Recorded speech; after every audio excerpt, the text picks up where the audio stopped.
अस्सलाम वालेकुम। दुरूद शरीफ पढ़ लें।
अच्छा, मैंने कल बात यहाँ एंड की थी कि आपको मैंने साल के एंड की कैलकुलेशंस बताई थी, जिसमें एक्चुअल ओवरहेड्स कहा था निकालने हैं, डिपार्टमेंट वाइज, प्रोडक्ट वाइज, फिर उसके अलावा ये कहा था कि अप्लाइड निकालने हैं और अंडर ओवर अप्लाइड निकालने हैं। अब इसकी प्रैक्टिस करते हैं। चैप्टर ख़त्म हो गया, बस अब इसकी प्रैक्टिस है।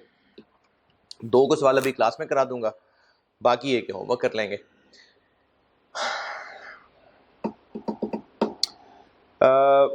अभी आप आ जाइए राइस की बुक में, पेज 171 पे, क्वेश्चन नंबर 10। एसन एंटरप्राइजेस के नाम से सवाल है। अटेम्प्ट क्या है?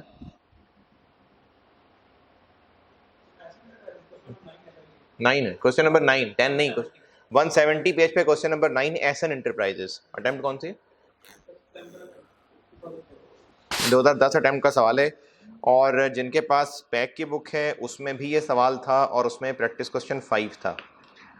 इसके अलावा जिनके पास आई कैप की बुक है उसमें पुराने क्वेश्चन बैंक में 3.8 था और नए में देख देते हैं अभी।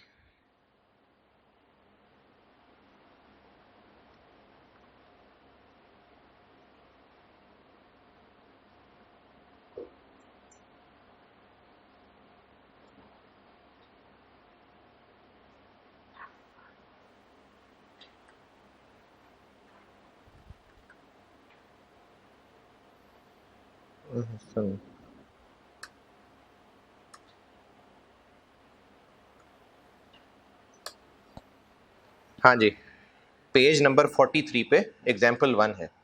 नई आई कैप क्वेश्चन में, क्वेश्चन जो बुक है, सॉरी स्टडी टेक्स्ट, उसमें पेज 43 पे एग्जाम्पल 1 है। लेकिन इस नए में मसला सिर्फ ये होता है कि ये क्वेश्चन और आंसर में फ़र्क नहीं कर पाते। तो जिन्होंने इसमें से देखना है वो अगले पेज पे जब पॉइंट नंबर 2 वाला टेबल एंड हो जाएगा, आई कैप की बुक बता रहा हूँ, तो उसके नीचे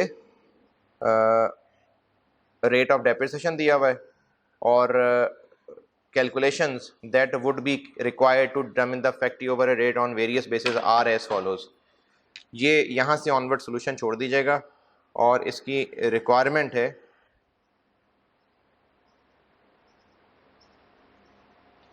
बल्कि इन्होंने ना इस सवाल का सत्यानाश कर दिया है। आप इसकी रिक्वायरमेंट असली वाली ही रखिएगा।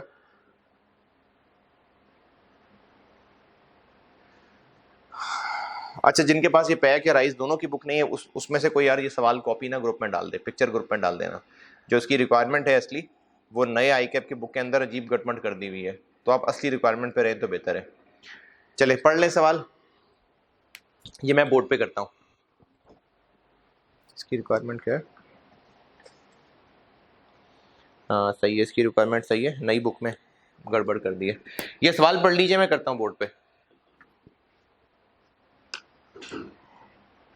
और इसमें ना करेक्शन कर लें, ये जो इंफॉर्मेशन दी हुई है आपको पॉइंट नंबर 1 में, the cost incur during the latest quarter, इसको ईयर कर लें। और इसी तरह से पॉइंट नंबर 2 में the production report for the previous quarter, इसको भी ईयर कर लें। क्यों कर रहा हूँ ऐसा?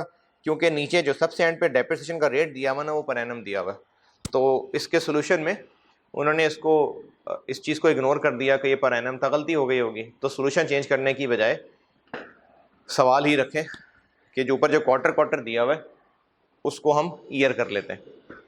पॉइंट 1 में भी पहली लाइन में क्वार्टर लिखा हुआ है, इसको ईयर कर दें, और पॉइंट 2 में भी पहली लाइन में क्वार्टर लिखा हुआ है, इसको ईयर कर दें। चले अब पढ़ लें सवाल मैं करता हूं बोर्ड पे।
हम करेंगे, बोर्ड पे करते हैं। हाँ जी पढ़ लिया। चले बाकी जिन्होंने नहीं पढ़ा वो वीडियो पॉज करके पढ़ लें, लेकिन इसको पढ़ेंगे तो ही समझ आएगा कि मैं क्या बता रहा हूँ। अच्छा, इसमें 3 प्रोडक्ट्स हैं और डिपार्टमेंट का मसला नहीं है, तो बस प्रोडक्ट्स हैं। 3 प्रोडक्ट्स हैं और इसमें हर प्रोडक्ट की पर यूनिट ओवरहेड कॉस्ट निकालनी है। अब इसमें 2 पार्ट्स बनाए हुए हैं और ये वही 2 पार्ट्स हैं जो मैंने आपको वो जो मल्टीपल प्रोडक्ट्स केस 2 गालिबन कराया था, ये उसमें जो सवाल कराया था ना, ये देखें वही 2 रिक्वायरमेंट्स हैं। एक रिक्वायरमेंट है कि आप हर प्रोडक्ट की ओवरहेड कॉस्ट पर यूनिट निकालें using a single factory overhead rate based on direct labour hours. OAR नहीं का, ओएआर का वर्ड इस्तेमाल ही नहीं हुआ होगा क्योंकि ये सवाल में जो डाटा है वो गुजरा हुआ पीरियड है। ओएआर में तो बजटेड डाटा होता है, लेकिन अप्रोच वही है, वही टेक्निक्स हैं सारी, कि इसमें कह रहे हैं कि आप एक सिंगल रेट निकालें डायरेक्ट लेबर आवर्स वाला, फिर अल्फा बीटा गैमा की ओवरहेड कॉस्ट पर यूनिट निकालें। पार्ट बी कह रहा है कि आप पहले सारे खर्चे प्रोडक्ट्स ए बी सी में बांट लें, उसके बाद ओवरहेड पर यूनिट निकालें। तो ये बिल्कुल वही अप्रोच है जो मैंने आपको केस 2 बना के एक सवाल खुद करवाया था, खुद बना के, और ये उसी तरह का एक और सवाल है। बस फर्क क्या है कि हम लोग तब ओएआर पढ़ रहे थे और ये एक्चुअल डाटा है। चले करते हैं। पार्ट ए आसान है, पहले पार्ट ए करता हूं। पार्ट ए में क्या करना है? पार्ट ए में ये करना है कि हमने सिंगल पहले ओवरहेड रेट पर लेबर आवर निकालना है। तो चूंकि सिंगल रेट निकालना है इसलिए सारे ओवरहेड्स को ऐड कर लें। इसमें बस होश ये रखिएगा कि पहली 2 लाइनें ओवरहेड नहीं है, पहली 2 लाइनें जो हैं वो डायरेक्ट मटेरियल और डायरेक्ट लेबर है, वो ओवरहेड नहीं है, उनको ना बीच में मिला लेना।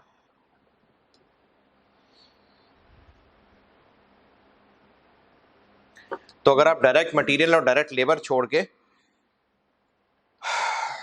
बाकी सबको ऐड कर लें तो टोटल ओवरहेड्स आ जाएंगे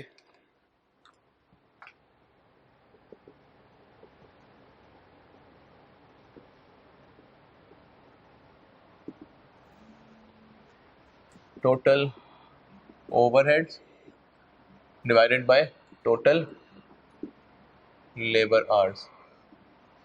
टोटल ओवरहेड्स करें, सारे टोटल कितने बने?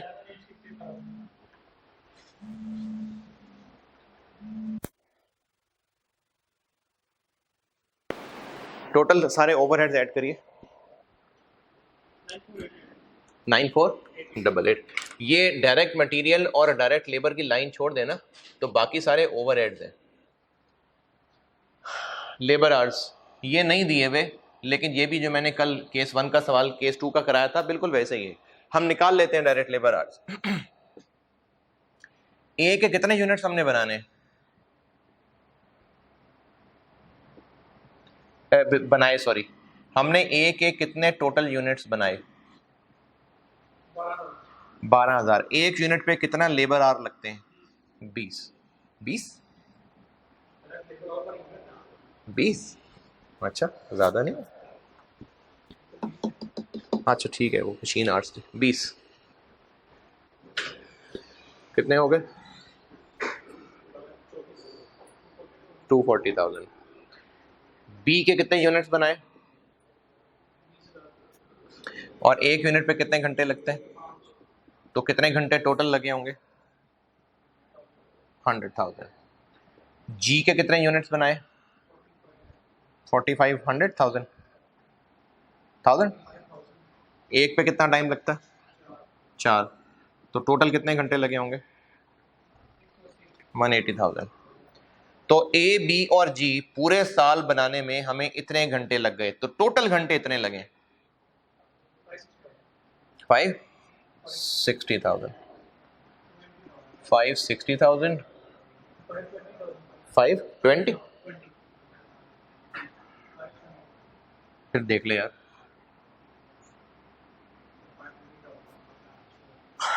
तो हमारा सिंगल रेट आ गया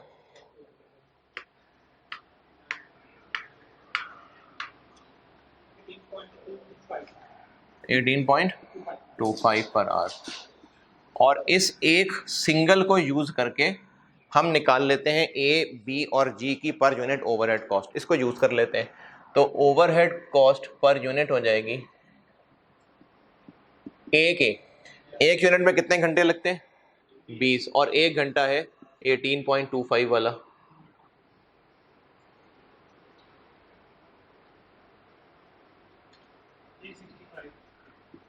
बी के एक यूनिट में कितने घंटे लगते हैं? 5 और एक घंटा है 18.25 वाला।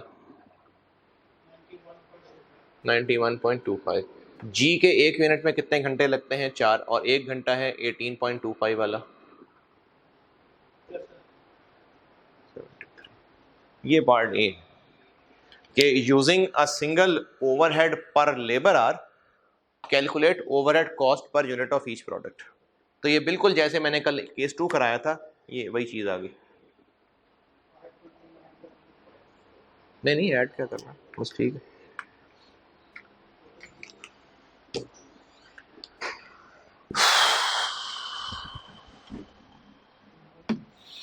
नोट कर ले। अच्छा, मैं ये सॉल्यूशन नोट किया करें क्योंकि जो पीछे सॉल्व हुए होते हैं वो डिफरेंट पैटर्न से भी हुए हो सकते हैं। कॉस्ट अकाउंटिंग में हर टीचर का, हर सवाल करने वाले का पैटर्न डिफरेंट हो सकता है, तो मैं जिस तरह से सिखा रहा होता हूँ वैसे कर देता हूँ, तो इसको नोट किया करें।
हाँ जी,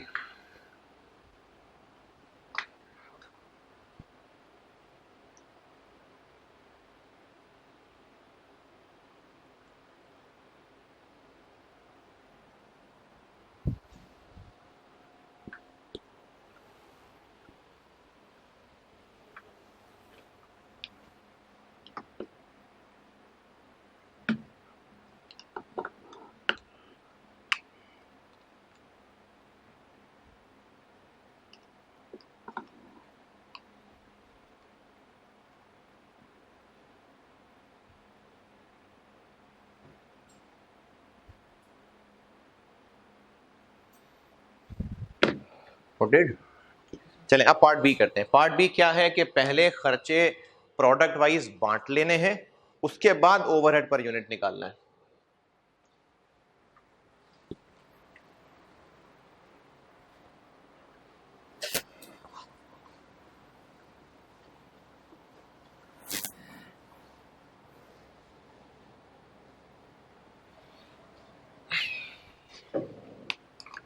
पार्ट बी, खर्चे बांटने चूंकि अब प्रोडक्ट वाइज, तो जैसे डिपार्टमेंट के कॉलम बनाते थे वैसे हम प्रोडक्ट के कॉलम बना लेंगे। तो आइटम्स आ जाएंगी, बेसेस आ जाएंगी, टोटल आ जाएगा, और अल्फा, बीटा और गैमा, और ये सारे हैं रुपीस।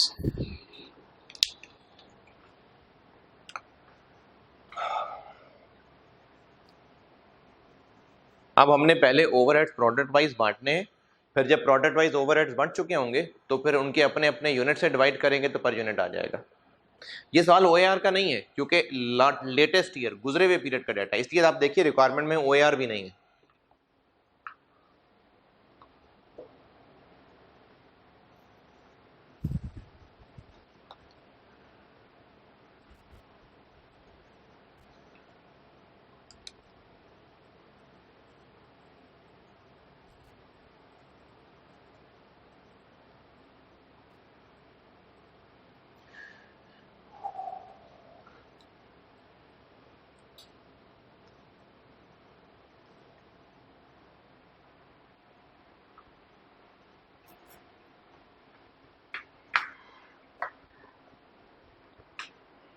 चले, पहला ओवरहेड क्या है?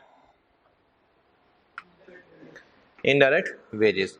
अच्छा, अब ये है इनडायरेक्ट वेजेस लेकिन हर डिपार्टमेंट की हैं, तो जिस डिपार्टमेंट की हैं हमने उस डिपार्टमेंट के हिसाब से सोचना होगा कि कौन सी बेसिस बेहतर है। इनडायरेक्ट वेजेस हैं, लेकिन इनमें से पहले क्या है, कौन सा डिपार्टमेंट है? मेंटेनेंस। अब ये वो लोग हैं, वो वर्कर्स हैं, ये उन वर्कर्स उन हेल्पर्स की वेजेस हैं जो मशीन की मेंटेनेंस में इन्वॉल्व हैं। अवेलेबल डाटा में से देखिए बेस्ट क्या लगता है मशीन की मेंटेनेंस। अवेलेबल डाटा में से पॉइंट 2 भी देखें, पॉइंट 3 भी देखें, इस डाटा में से बेस्ट क्या लगता है? मशीन की मेंटेनेंस बेस्ट किससे रिलेटेड होगी? मशीन आवर्स से। तो मशीन आवर्स दिए हुए हैं पॉइंट नंबर 2 में 6, 8 और 10, तो 6, 8 और 10 की रेशियो में बांट दें। पॉइंट नंबर 2 चौथा कॉलम, नहीं, ये पर यूनिट है। मैंने कल बताया था कि टोटल खर्चों को कभी भी किसी पर यूनिट की रेशियो में नहीं बांटेंगे, हमें टोटल मशीन आवर्स निकालने पड़ेंगे। वर्किंग 1 मैंने वो लेबर की थी, वर्किंग 2 कर लेता हूं मशीन आवर्स की। बिल्कुल जैसे लेबर आवर्स निकाले थे ना, ऐसे ही मशीन आवर्स निकाल लेते हैं। ए के कितने यूनिट्स बनाए और एक यूनिट पे कितने मशीन आवर्स लगते हैं? तो हमने 36,000 घंटे लगाए होंगे ए के लिए। बी के कितने यूनिट्स बनाए? 20,000। एक के लिए कितने मशीन आवर्स लगते हैं? 8। तो हमने कितने हो गए? 1,60,000 घंटे लगाए होंगे बी के लिए, और जी के बनाए हैं 45,000, और एक के लिए कितने घंटे लगते हैं? 10। तो 4.5 लाख घंटे इसके लिए लगे होंगे। कितने टोटल घंटे लग गए मशीन आवर्स?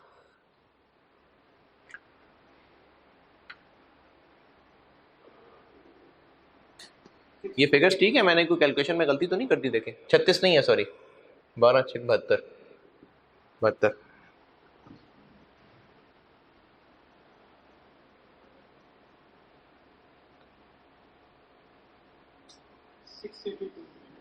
682। तो मेंटेनेंस के लोगों की, मशीन मेंटेनेंस के लोगों की तनख्वाहें किस रेशो में बांटी जाएं? Machine hours. और मशीन आवर्स चूंकि दिए नहीं हुए थे तो हम बेसिस में लिखेंगे मशीन आवर्स और साथ पेपर मार्कर को कहेंगे कि भाई वर्किंग 2 देख लो जाके। तो उस रेशो में कितना टोटल है जो बांटना है? टोटल है कितना जो बांटना है? 6 लाख। तो हमने 6 लाख को उस रेशो में बांटना है। Divided by 682 into 72 into 160 into 450। बांटे।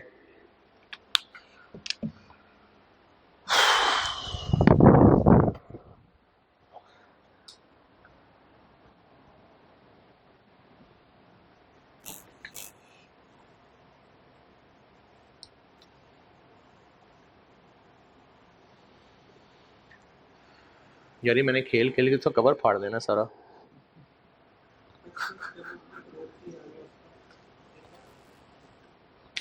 हाँ जी कितना? 63343।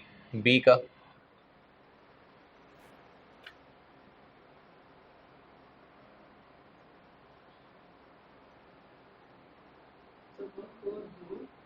140762। जी का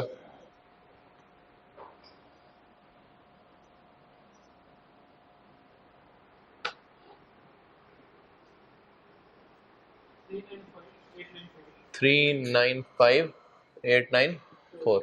देखो टोटल बनता है उतना? मुझे नहीं लग रहा, गलती की है कुछ, ये नहीं बनेगा।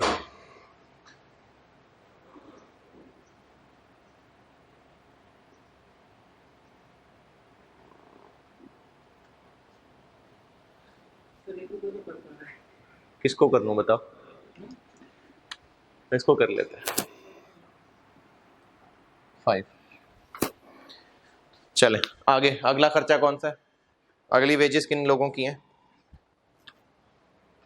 ये मशीनें ठीक करने वाले लोग थे तो इसलिए इनकी तनख्वाहें मशीन आवर्स की रेशो में बांट दी, टोटल मशीन आवर्स की रेशो में। और कौन लोग हैं?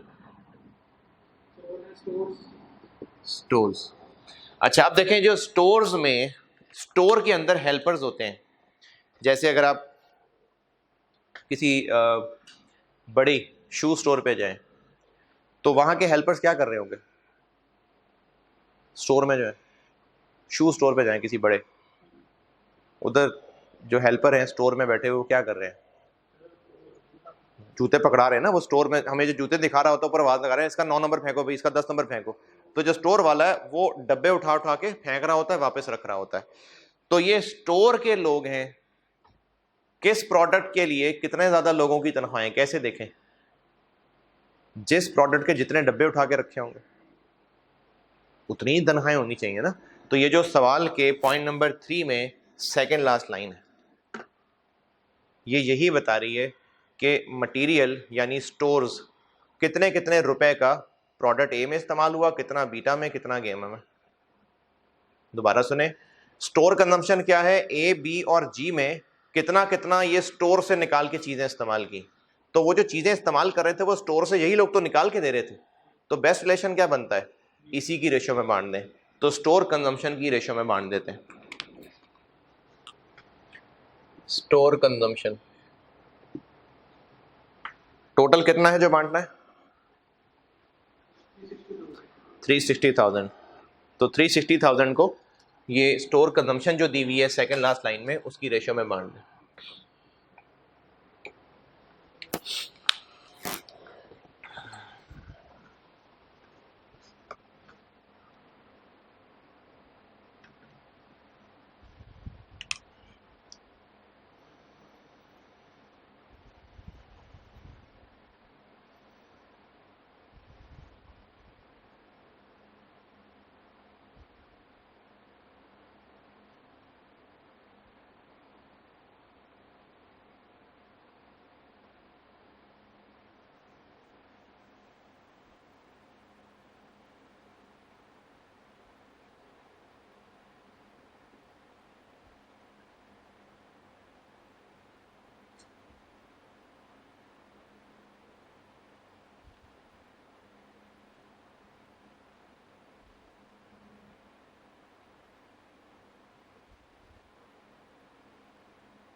हाँ जी बांटें कितना?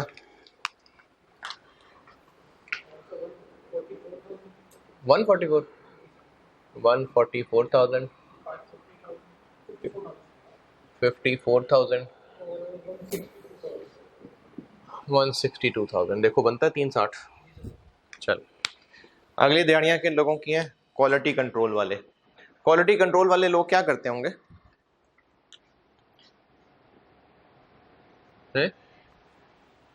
क्वालिटी कंट्रोल वाले लोग क्या करते होंगे? क्या मतलब है क्वालिटी कंट्रोल से?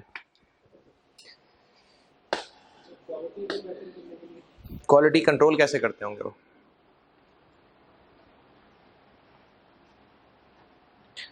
क्वालिटी कंट्रोल के लोग क्वालिटी कंट्रोल कैसे करते होंगे? प्रोडक्ट की क्वालिटी को कैसे चेक करते होंगे कि सही है कि नहीं? इंस्पेक्ट करते होंगे ना। तो क्वालिटी कंट्रोल के लोग क्या कर रहे हैं? इंस्पेक्शन कर रहे हैं।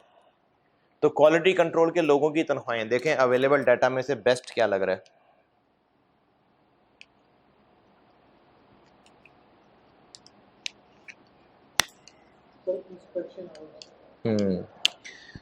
तो इनको हम बांटेंगे इंस्पेक्शन आवर्स की रेशो में।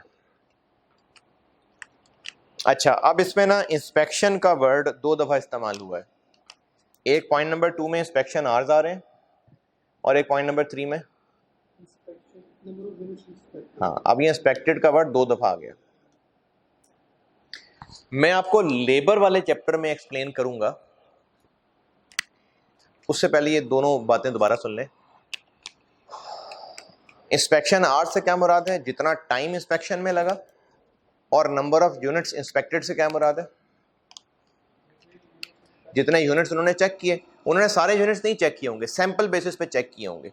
तो जितने यूनिट्स चेक हुए वो पॉइंट नंबर 3 में लास्ट लाइन में लिखे हुए।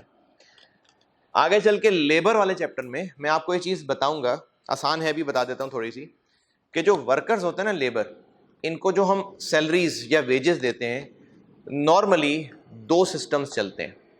या तो उनको पैसे मिलते हैं टाइम के, जितना टाइम उन्होंने काम किया, या फिर उनको पैसे मिलते हैं यूनिट्स के, कि जितने यूनिट्स उन्होंने काम किया। ये दोनों सिस्टम है। दोबारा सुनिए, या तो पैसे मिलते हैं टाइम के, कि जितना टाइम काम किया उस टाइम की कीमत मिलती है, या फिर पैसे मिलते हैं काम के, कि जितने यूनिट्स बनाए उनके पैसे मिलते हैं। ये दोनों सिस्टम चलते हैं और बाय डिफॉल्ट टाइम होता है। बाय डिफॉल्ट टाइम होता है। अच्छा ये सारी कहानी क्यों सुनाई? अगर इस सवाल में लिखा होता कि जो इंस्पेक्शन वाले लोग हैं यानी क्वालिटी कंट्रोल वाले लोग हैं, उनको पैसे मिलते हैं यूनिट्स की बेस पे, कि जितने यूनिट्स चेक करेंगे उतने पैसे मिलेंगे, फिर किस रेशो में बांटते? नंबर ऑफ यूनिट्स इंस्पेक्टेड की रेशो में। और अगर यहां लिखा होता कि इनको जो पैसे मिलते हैं वो टाइम बेस्ड पैसे होते हैं, कि कितनी देर इंस्पेक्शन की, तो किस रेशो में बांटेंगे? इंस्पेक्शन आवर्स की रेशो में। तो खामोशी है तो बाय डिफॉल्ट टाइम बेस्ड है, यानी ये बांटा जाएगा इंस्पेक्शन आवर्स की रेशो में।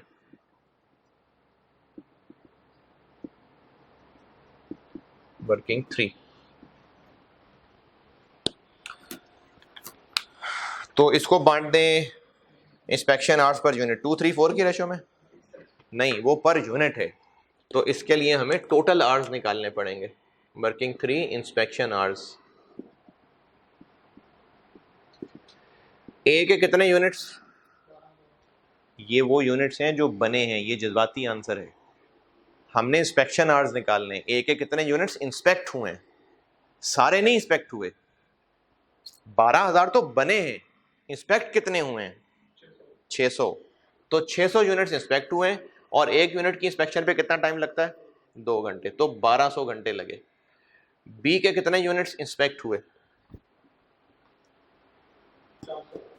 400। एक यूनिट पे कितना टाइम लगता है? 3, 1200। जी के कितने यूनिट्स इंस्पेक्ट हुए? एक यूनिट पे कितना टाइम लगता है? कितने घंटे लगे?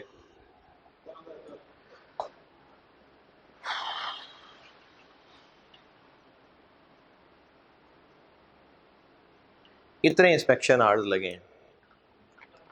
इस रेशो में कितने को बांटना है? कितना है टोटल इनकी वेजेस? 468,000। तो 468,000 को इस रेशो में बांटना है।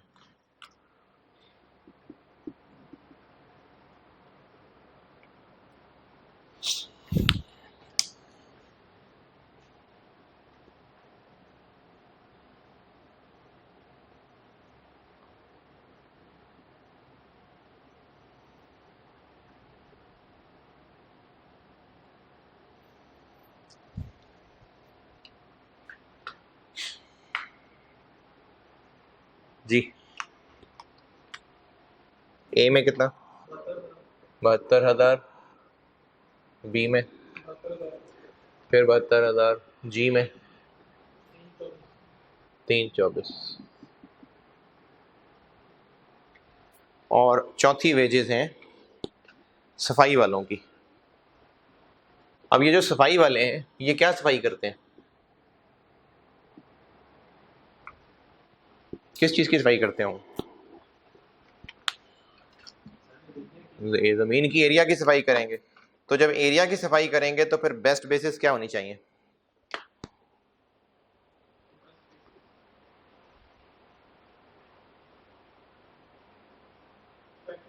Factory space utilisation. क्योंकि फैक्ट्री की जितनी जगह घेरी हुई है, जगह की सफाई करनी है इन्होंने। टोटल कितना है? अब इस 4 लाख को स्पेस यूटिलाइजेशन की रेशो में बांट दें। 40%, 35%, 25%।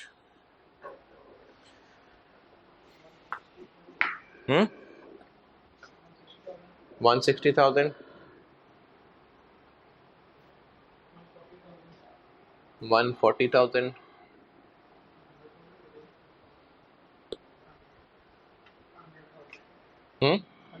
100,000।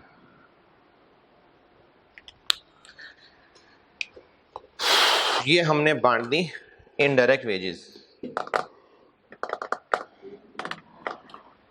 फ्यूल एंड पावर, ये मशीन की बिजली होती है। तो इसके लिए देखिए क्या है अवेलेबल में से क्या बेस्ट लगता है?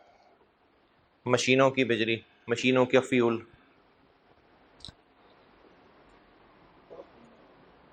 जितनी महंगी मशीन उतनी बिजली खाएगी। इतने सवाल कर लिए यार। अब मशीन आवर्स,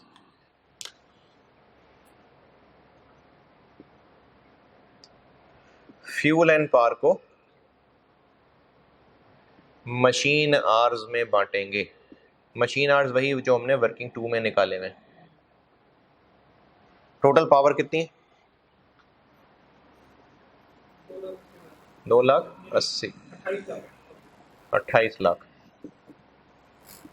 और इसको बांट देते हैं ये मशीन आवर्स की रेशो में।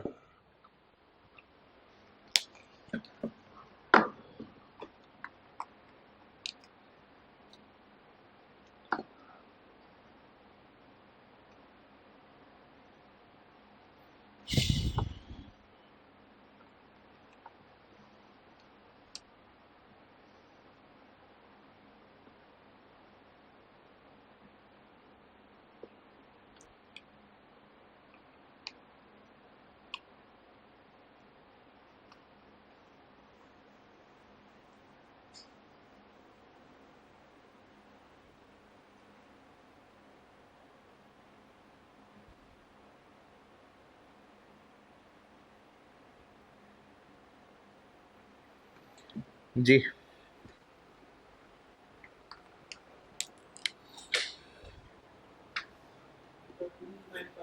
कितना? 295601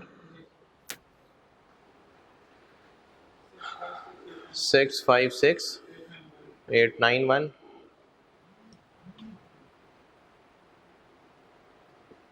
एक सवाल और कराना है भी मैंने।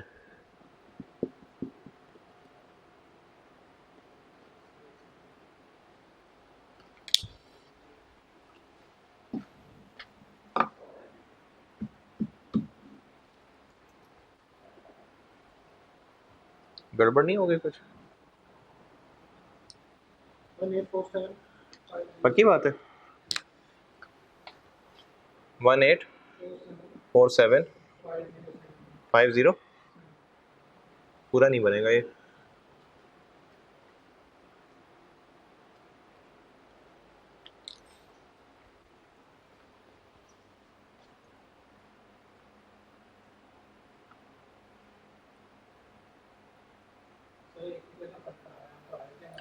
हाँ नहीं, वो तो डाल देते हैं।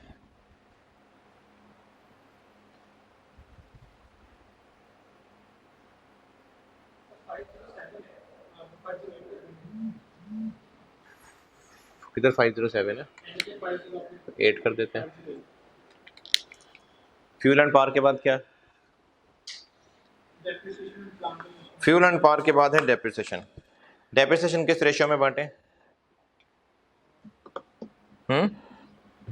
कॉस्ट की रेशियो में। ये अगेन एक जज्बाती आंसर है। पूरा पढ़ो डेप्रिसिएशन, डेप्रिसिएशन पूरा पढ़ो, आगे क्या लिखा है।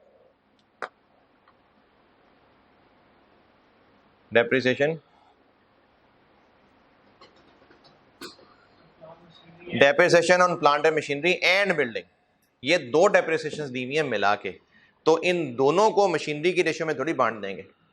तो स्टूडेंट पेपर में क्या करेगा, डेप्रिसिएशन, बस ठीक है डेप्रिसिएशन, आगे पूरा पढ़े एंड बिल्डिंग। अब हमें पहली बात तो ये कि डेप्रिसिएशन प्लांट एंड मशीनरी और बिल्डिंग की अलग अलग करनी पड़ेगी। अलग अलग कैसे करें? सबसे लास्ट पॉइंट सवाल का, मशीनरी की डेप्रिसिएशन का रेट दिया हुआ और इससे 2 लाइनें ऊपर मशीनरी की कॉस्ट दी हुई है। तीनों प्रोडक्ट्स की मशीनरीज हैं 6, 4 और 3। अगर इन सबको ऐड कर लें तो ये बन जाएगा 13, और इस पे 10% लगा दें तो 13 मिलियन का 10% 1.3 मिलियन। ये बन गई मशीन की डेप्रिसिएशन। जबकि ऊपर जो डेप्रिसिएशन दी हुई है वो कितनी है? 1560। तो 1560 में से 13 लाख तो मशीन की है, तो फिर बाकी 260 बिल्डिंग की है। जिनको नहीं समझ आया वो रिवाइंड करके सुन लें। डेप्रिसिएशन मशीनरी की कैलकुलेट कर सकते हैं। आपको सवाल के पॉइंट नंबर 3 में दूसरी लाइन के अंदर मशीनरी की कॉस्ट दी हुई है 6 मिलियन, 4 मिलियन, 3 मिलियन। इन सबको ऐड कर लें तो टोटल मशीनरी 13 मिलियन की है, और नीचे लिखा हुआ है मशीनरी का डेप्रिसिएशन रेट 10% है, तो 1.3 मिलियन मशीनरी की डेप्रिसिएशन हो गई। जबकि ऊपर जो डेप्रिसिएशन कंबाइंड गिवन है वो 1560 है, तो फिर बाकी 260 बिल्डिंग की होगी।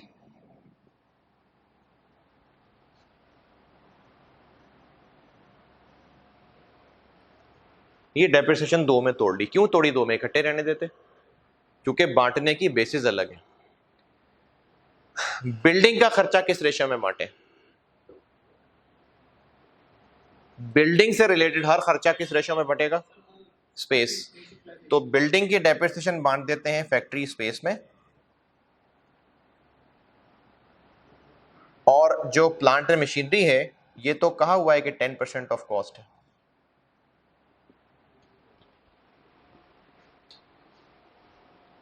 तो हर मशीन की 10% लेते जाएं। इसका आ जाएगा 6 लाख, इसका आ जाएगा 4 लाख, और इसका आ जाएगा 3 लाख। और डेप्रिसिएशन की बिल्डिंग की डेप्रिसिएशन इसको स्पेस यूटिलाइजेशन की रेशो में बांट दें।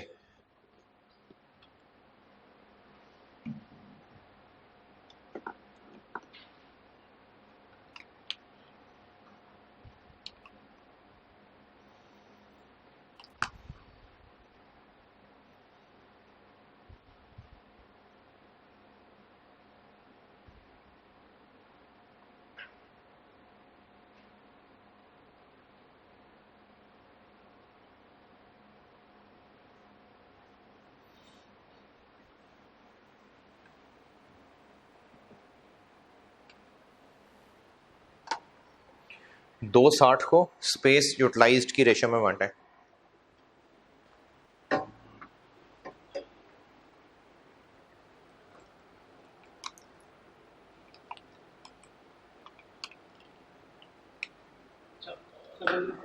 हम्म 104,000, 91,000, 65,000। इसके बाद क्या है?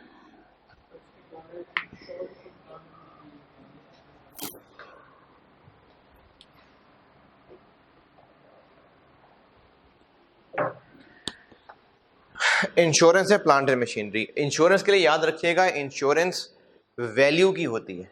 मशीन कम चले ज़्यादा चले उसका इंश्योरेंस से ताल्लुक नहीं है। इंश्योरेंस ताल्लुक है कितना महंगा एसेट है। तो इंश्योरेंस का ताल्लुक हमेशा वैल्यू से होता है। तो इंश्योरेंस प्लांट एंड मशीनरी की किस रेशो में बांटे? इनकी कॉस्ट की रेशो में, cost of plant and machinery की रेशो में। टोटल इंश्योरेंस कितनी है?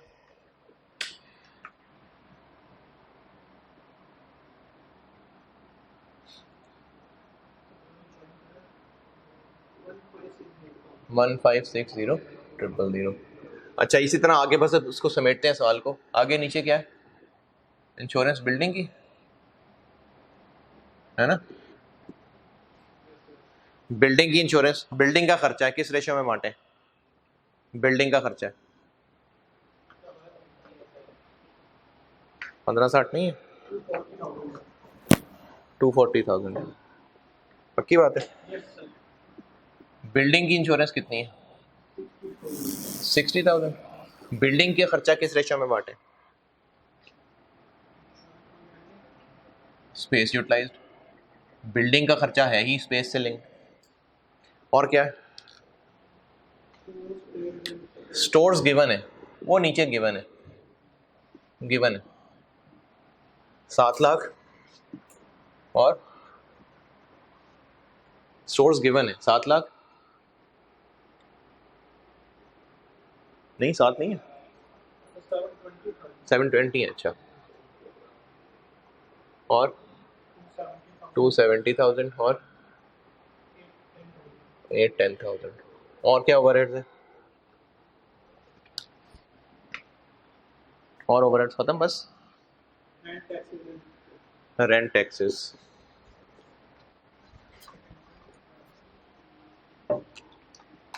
रेंट एंड टैक्सेस किस बेस पे बांटे? रेंट रेट्स एंड टैक्सेस किसके होते हैं?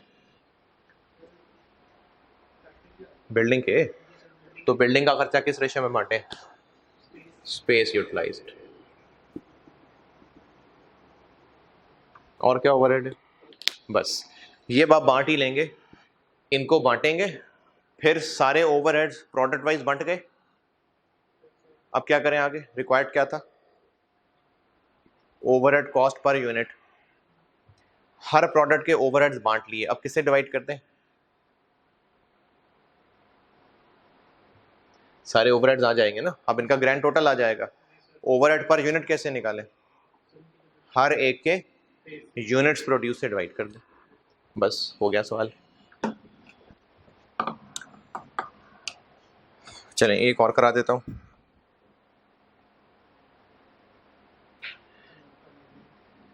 ये हो ही जाएगा यार। चलो इतना तो कर लो ना, बाकी ये फिगर्स भर लेना, इतना कर लो।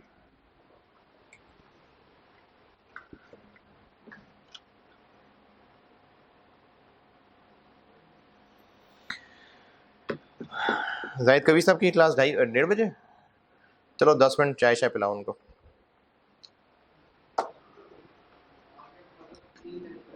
किसके? अच्छा चल देखते हैं यार, 10 मिनट तो है ना अभी।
चलिए एक छोटा सा सवाल है, 10 मिनट में इंशाल्लाह कर लेंगे। Question number 2, page 165, question number 2, omega industries. ये पढ़ लें, ये मैं करता हूँ इसका। चलें कम से कम मैं पार्ट ए कर देता हूँ। Page 165, page 165, question number 2, omega industries. ये स्प्रिंग 2016 का सवाल है।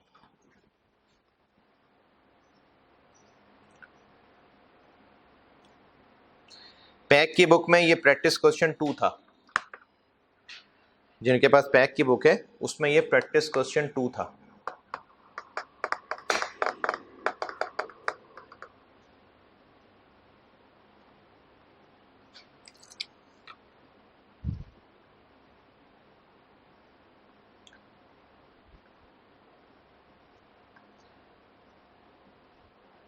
ये पैक की बुक में प्रैक्टिस क्वेश्चन 2 था, स्प्रिंग 2016, ओमेगा इंडस्ट्रीज। पढ़ लीजिए। इसका पार्ट ए मैं बोर्ड पे कर रहा हूँ, पार्ट बी देखूंगा कल क्लास में कर दूंगा। और आपका होमवर्क आज जो है वो ये जो 2 सवाल किए हैं इन्हीं को दोबारा करना होगा, इन्हीं को आपने दोबारा करके आना है। अच्छा, कल ना फिर मैं नया चैप्टर शुरू कराऊंगा, लेकिन इसके होमवर्क चलाऊंगा अभी, और वो आपने करने हैं। होमवर्क करके आएंगे तो डिस्कस करेंगे हम। तो इसके ये 2 सवाल जो आज किए हैं अभी, जो एक करने लगा हूँ और एक जो अभी किया है, ये करके आइएगा आप कल दोबारा। अभी आप इस सवाल को पढ़ लीजिए, ओमेगा इंडस्ट्रीज को, ये मैं बोर्ड पे करने लगा हूँ।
पढ़ लिया? अच्छा, इस सवाल में अब ये सवाल आ गया जो मैंने केस 3 ज़बानी बताया था ना, ये अब केस 3 का सवाल आ गया। इसमें डिपार्टमेंट्स भी मल्टीपल हैं और प्रोडक्ट्स भी मल्टीपल हैं। पार्ट ए कर रहा हूँ उसका मैं, पार्ट बी इंशाल्लाह फिर मैं कल खुद करूँगा। पार्ट ए में इन्होंने कहा है कि प्रोडक्ट वाइज एक्चुअल ओवरहेड्स निकालने। प्रोडक्ट वाइज ये वो है जो मैंने केस 3 कल ज़बानी बताया था और कहा था आगे इस प्रैक्टिस आ जाएगी। अब इसमें क्या करना है, पहले हमने सारे खर्चों को पीडीज में लाना है, और जब पीडीज में ले आएंगे उसके बाद उन पीडीज से इनको फिर ए और बी में तोड़ना पड़ेगा। तो पहले ये पीडीज वाला सवाल है। और पार्ट ए में कौन से ओएआर निकालने को कहा है? पार्ट ए में कहा है ओएआर निकाले, नहीं एक्चुअल।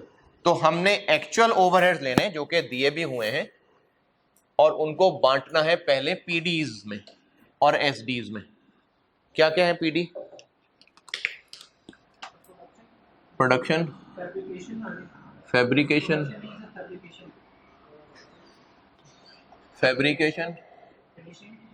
फिनिशिंग। अच्छा, ये प्रोडक्शन हो गए, और सर्विस है क्यूसी और लॉजिस्टिक्स। लॉजिस्टिक्स ये ट्रांसपोर्टेशन को कहते हैं। रुपीज हैं, 1000 है, क्या है? 1000 है शायद।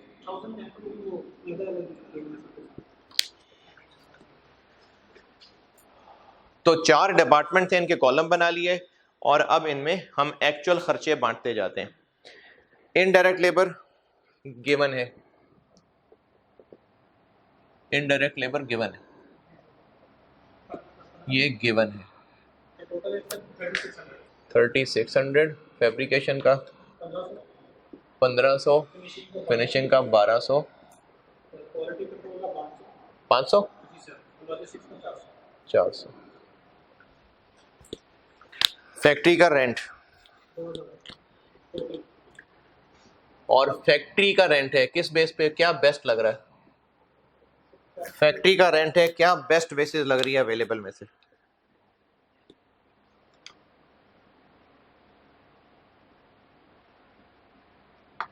फ्लोर एरिया, तो रेंट को बांट देते हैं फ्लोर एरिया में, बांटे।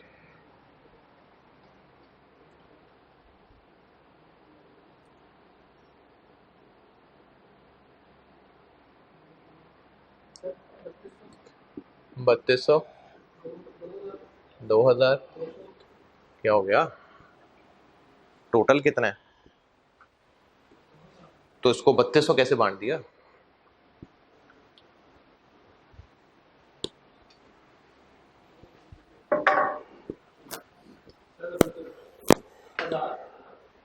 हजार, 500, 300 और 200। और क्या है? पावर, पावर के लिए बेस्ट क्या है? पावर किलोवाट आवर्स दिए हुए हैं, ना दिए होते तो हम मशीन आवर्स ले लेते। तो पावर के किलोवाट आवर्स दिए हुए हैं, कितना है टोटल पावर? 1200।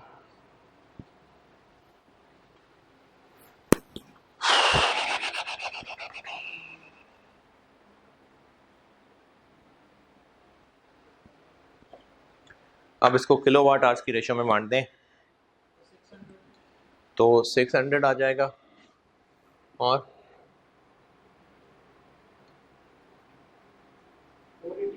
480,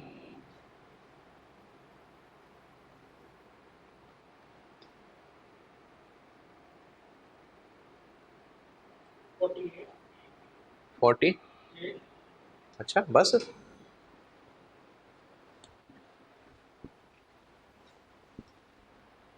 नहीं यार, नहीं नहीं, गड़बड़ हो गई कुछ।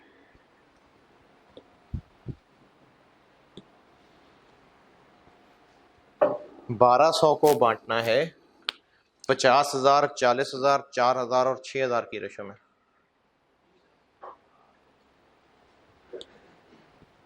अच्छा 600,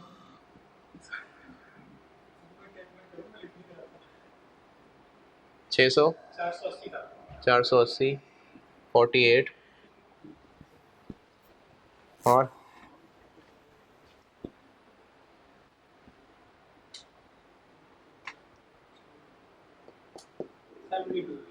72। पावर के बाद है प्लांट की डेप्रिसिएशन, ये भी सिंपल है। प्लांट की डेप्रिसिएशन किस रेशियो में बांटे? अब देखें केस 3 है ना, तो फिर आसान है, क्योंकि काम ज्यादा है तो आसान है। प्लांट की डेप्रिसिएशन किस में बांटे? कॉस्ट ऑफ प्लांट पे। डेप्रिसिएशन कितनी है टोटल? 9,000। तो कॉस्ट ऑफ प्लांट की रेशियो में बांट दें,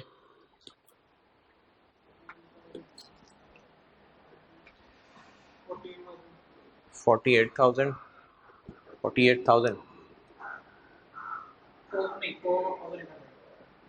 4800, 3,000, 300,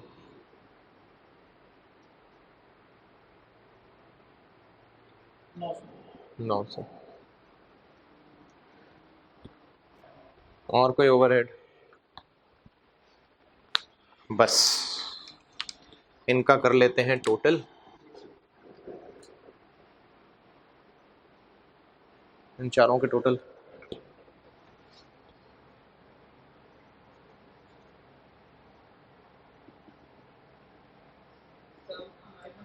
कितना? 7,900,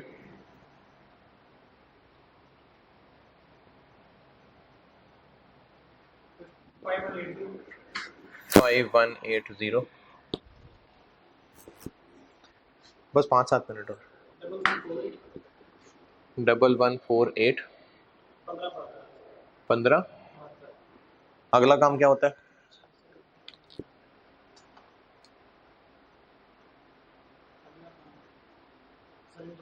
अब दोनों एसडीज को इनमें लाना है सेकेंडरी अपोर्शनमेंट। तो सेकेंडरी अपोर्शनमेंट के लिए क्या है, एसडीज एक दूसरे को सपोर्ट कर रहे हैं। हाँ जी, लॉजिस्टिक क्यूसी को कर रहा है या क्यूसी लॉजिस्टिक को कर रहा है?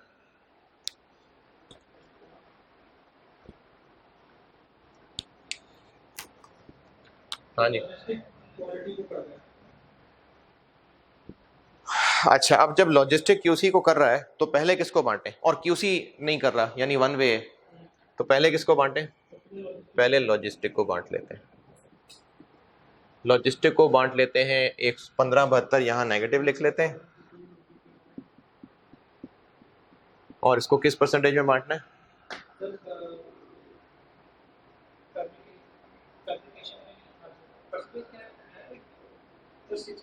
60 35 और 5। फैब्री में, फिनिशिंग में,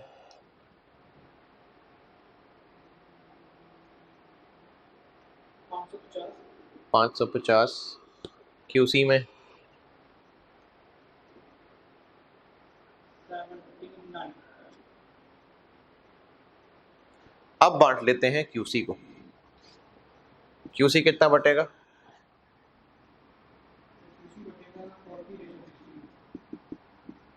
क्यूसी यहां से जाएगा अब कितना? 1200,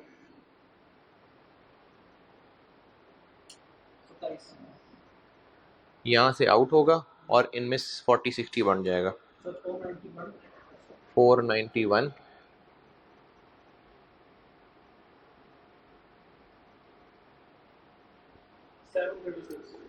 736। तो हमने सारे ओवरहेड्स इन पीडीज में समेट लिए।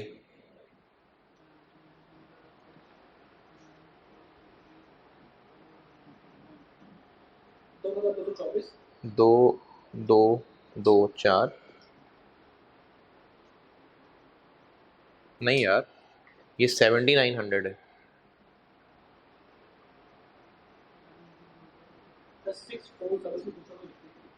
64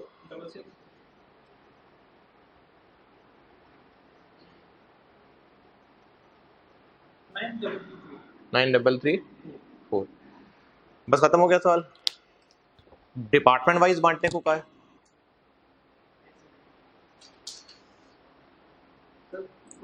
प्रोडक्ट वाइज। तो यहां पर हमारा केस 1 पूरा हो गया। अब यहां से इसके भी 2 टुकड़े और इसके भी 2 टुकड़े कर लेते हैं, और उसके लिए बिल्कुल एक लाइन की कैलकुलेशन है। हैं? तो करो करो। अब यहां से आगे मैं प्रोडक्ट वाइज तोड़ रहा हूं, अल्फा और बीटा। अच्छा, फैब्रिकेशन किस तरह तोड़ना है? फैब्रिकेशन के बारे में कहा हुआ है कि जितना काम फैब्रिकेशन में हुआ 70% अल्फा के लिए हुआ, 30% बीटा के लिए हुआ। ये टेबल में देखिए, जितने आर्स फैब्रिकेशन में काम हुए उसमें से 70% अल्फा के लिए, 30% बीटा के लिए। तो किस रेशियो में बांटना चाहिए? 70-30। तो इस 9334 को 6534 और इसमें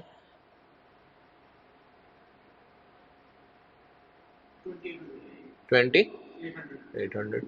अब मैं ना इसके 2 टुकड़े कर रहा हूं, 70-30 कर दिए। इसी तरह इसके 2 टुकड़े कर लेते हैं। फिनिशिंग को किस तरह से बांटना है? 60-40। तो 64-66 के 60-40 करें, 3880